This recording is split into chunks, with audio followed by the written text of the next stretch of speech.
Did you know barbarians don't have to be RP'd as angry idiots? Welcome to the Attic Dungeon. My name is Sam, and whether you want to adapt to your barbarian or just be an angry idiot, I'm here to help you with everything. As always, the first order of business is to thank you for watching me. It makes me feel less like an insane person just babbling into the air. Thank you very much. Hopefully you enjoyed today's show. Don't forget to link, subscribe, other internet words that make me more popular. Thank you very much. Barbarians. I've talked about them before, obviously, when I was discussing their mechanics in my class guide, but today we're having a look at their role-playing side. And let's be honest, a lot of people still play their barbarian as the big and dumb stereotype. And that is perfectly okay. As always, I'm going to help you define your big idiot today, but I'm going to do something that I like even more. I'm going to present you some alternatives on how to add depth to the barbarian role-playing wise. A class sorely in need of depth, both in mechanics and in role-playing aspects. So let's see what I can rustle up for you. We will start, of course, with the classic barbarian. I seem to have lost. There we are. There's my preparation. So normal barbarians are actually pretty easy to define. I mean, the most standard barbarian is the big, muscular Conan the Barbarian, but only with half the brain type of guy. And there's a few questions that you have to ask yourself. I think the simplest one is going to be, where are you from? This is obviously important for all characters, but a lot of people like to play the barbarian as not part of civilization. You know, the mountain man stereotype, the tribal warrior.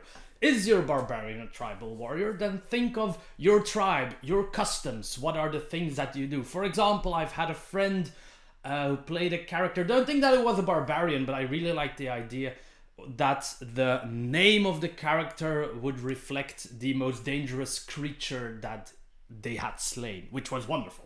Something really cool to add to your Slayer type barbarians. If your barbarian does come from civilization, you can very simply ask, why is he such an angry guy? No, how did he become so strong? Is it a lot of fighting? Is he really just very aggressive, a lot of fighting? Did he train a lot? Does he have this wish to become the strongest person in the world, for example? Something like that. Give your barbarian a goal. Why did they leave their home? Whether it be a tribe or a city, what are they trying to achieve? This is general character stuff, I know, but barbarians don't have this order like the paladins or a god like the clerics. They don't need to know an art form like the barbarians, and they are not trained like the fighters. That is another big difference. You could be trained. Somebody might have shown you the basics of how to swing the great axe, but since you are generally fueled by rage, the normal traditional barbarian acts more on instinct than on training. Your major defining feature is rage. Your entire class revolves around the rage mechanic. Literally everything you get. Oh god. Sorry, I really don't like, but you know this, I don't like that the barbarian is such a one-sided class.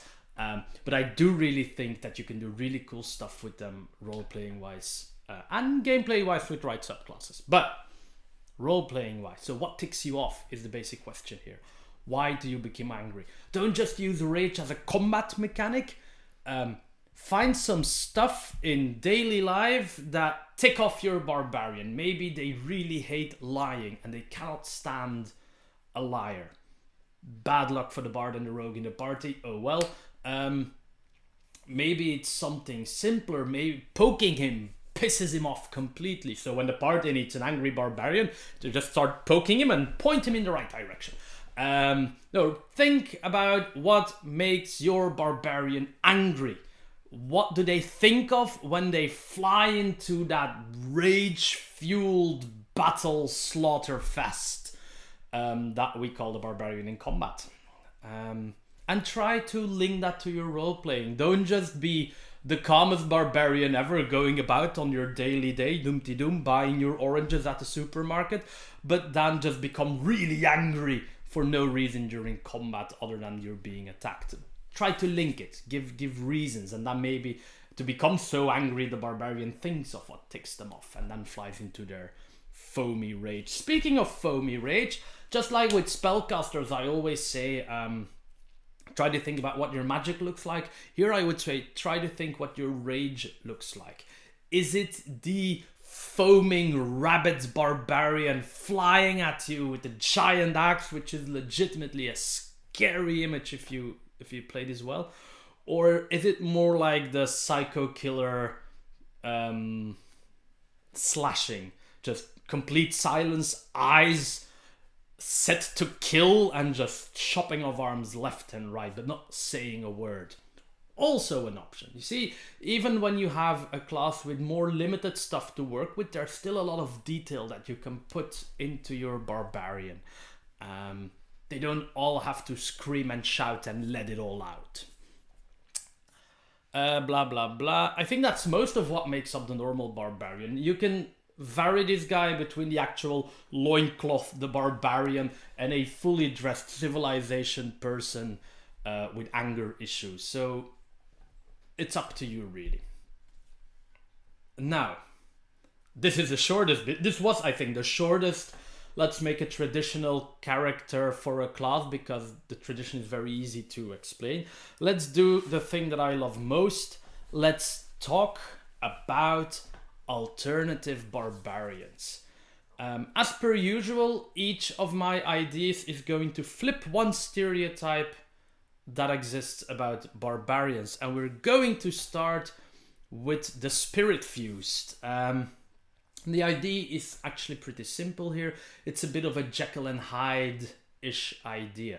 You have your barbarian, your person, who is actually obviously a strong person, but relatively normal, but they are possessed or linked to or fused with some sort of spirit. Now, this spirit could be animalistic, but it could also be a person. Maybe the spirit of a great angry ancestor is fused to them and takes over at times. Could be during social play, and it should mostly be you who decides when the spirit takes over, and not the dungeon master, as with any weird quirk.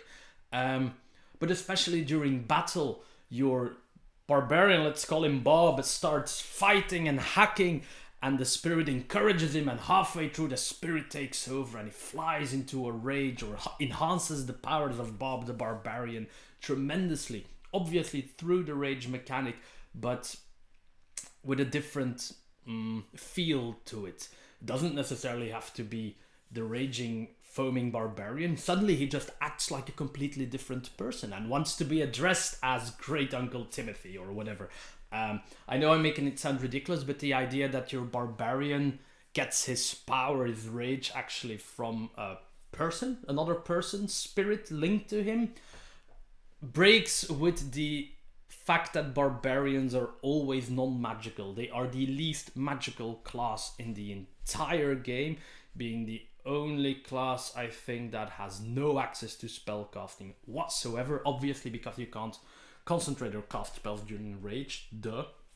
But this way you can still add this mystical vibe to your barbarian. Sure, you're a non-magical dwarf, whatever, but you've been fused at birth to the ancestor spirit of your great grandpappy, who was a renowned angry dwarf who slayed many enemies, and now you have to live with him and go for the greater glory of the family by killing the biggest thing you can find together with your great grandpappy. It's just a simple example of how you can use the spirit fused thing as a background, a plot hook, and a nice role-playing thing for your character, because essentially you can play two characters and switch between them, which is, I think, a lot of fun if you make them very different. Maybe your normal dwarf, Bob the Dwarf, we are defining Bob the Dwarf Barbarian as we're talking, is actually a pretty gentle dwarf. I mean, he's strong and he knows how to fight, but he's not necessarily the angry, ragey type. But great grandpappy Timothy, on the other hand, oh boy, when he gets angry, everybody's dead. So you've got the normal calm barbarian and the short fuse barbarian in one person. You can have a lot of fun with that. I have to peek what my next one is. Yes, the battle trance barbarian. I think I've talked about this before. I'm not sure, but I already mentioned before right now, obviously, that your rage doesn't have to be this foaming, angry rage, nor does your barbarian have to be the angry, stupid guy. Here you could have a very wise person with a level of insight in battle. He knows what he's doing, tactically sound person, which usually is not what the barbarian is. And instead of raging, he goes into some form of battle trance. He doesn't start screaming and shouting and squishing the brains of his enemies. No, he becomes completely focused and moves with utmost control from one enemy to another, reducing them to a pulp with precision strikes. You think precision strikes, Sam? It's barbarian. You know you can have advantage on every attack as a barbarian. Why could that not be seen as a precision strike? Why not? I mean, the samurai has it, and that's basically a precision strike, so why couldn't the barbarian do it? There you go, you have battle trance, a barbarian that is not angry all the time. Actually, he's never angry. You could play this guy as deadpan as you want. He could be super calm all the time, even when he's angry. And then you flip on the rage and just mush things into a pulp while still being calm. It's a trance, it's a state they get into and then they get to work, as one would say. It takes away, obviously, the stereotype of the raging idiot. This could be a really smart person who has trained really hard to achieve this battle trance state and is not the guy who runs into battle at the first sign of an orc and starts killing whatever he sees. You see, there's a lot of stuff you can do with a barbarian. And then there's another one, obviously, yes, the shaman type. And this is briefly mentioned in the player handbook in the barbarian introduction. Like, some barbarians might get their power from animal spirits, and I also mentioned it at my spirit fuse. But you could play this really strong shaman character who channels animal spirits, and now you're saying, Sam, you're just describing the totem warrior, the bear totem, the wolf totem, eagle. He literally channels animal spirits. Yes, I am. But you can also do this to any other barbarian class. The Storm Herald, I believe he's called, innit? The stormy guy. Yeah, Path of the Storm Herald. You're a shaman channeling the elements. You can still have this strong connection to nature, really being almost like a druid when it comes to behavior. But instead of magic, you have your rage that activates your shamanistic powers. You could come from this order of druids, barbarians, maybe a few nature clerks and paladins, who knows, they all share this connection to nature. You just exhibit your powers in a radically different way from all those squishy spellcasters. Speaking of subclasses, obviously each of these can be linked to multiple subclasses, as always. So don't worry about that. You can take any idea and glue it on almost any subclass. The shaman guy is also really good for the ancestral guardian, of course. We've been talking about fusing the spirits of the ancestors to people. Your shaman barbarian could do that to themselves. He channels the spirits of the ancestors. You know those spectral guardians that barbarian summons when you take the ancestral guardian path? Why not make that slightly more magical? Why not channel those yourselves? You are in direct contact with your ancestors and you know how to summon them when you need them, and that can be your rage. Again, not necessarily flying into this mindless binky bonky rage, but actually summoning help and knowing what you're doing. It's kind of sad that the opposite of the stereotype of the traditional barbarian is just a guy who thinks about what he's doing. Oh well. And last but not least, maybe not necessarily a breakaway from the usual barbarian, because this could still be a strong angry idiot if you want to. But I like the idea of the Circus Strongman.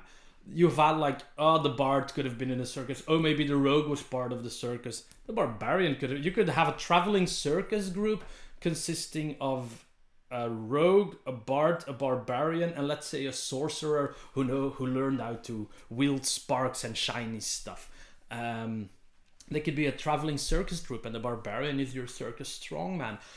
Here, obviously, that means you don't come from some tribe in the mountain, or you've never lived in a city for a large amount of time, but you are used to people, you are used to performing, you have an art style is maybe too big of a word, but you know how to perform, you know how to entertain a crowd with more than just becoming angry. You have some degree of control over your power. And to be honest, the rage here could just be going really deep, or because the bard is playing that annoying circus tune again. Toot, toot, toot, toot, toot, smash your head in. I don't know. Everything works. And that is relatively short, but that is all I have to offer to you for today. Some short, sweet guidelines on how you can roleplay your barbarian and not be an angry idiot. I might actually try this. I personally would really play the spirit-fused barbarian idea and make him into, what's it called? The wild sorcery, the wild magic subclass.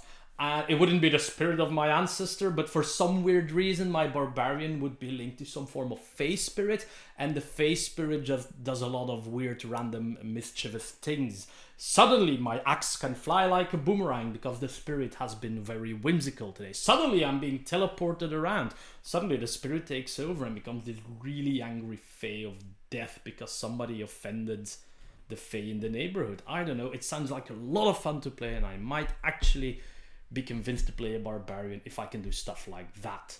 There we are, ladies and gentlemen. As always, let me know in the comments down below how you like these ideas, what type of barbarians you've played, and if you have any other great non-angry idiot ideas for your barbarian, be sure to share them. Thank you very much. I hope I'll see you all again in 2 weeks in the Attic Dungeon.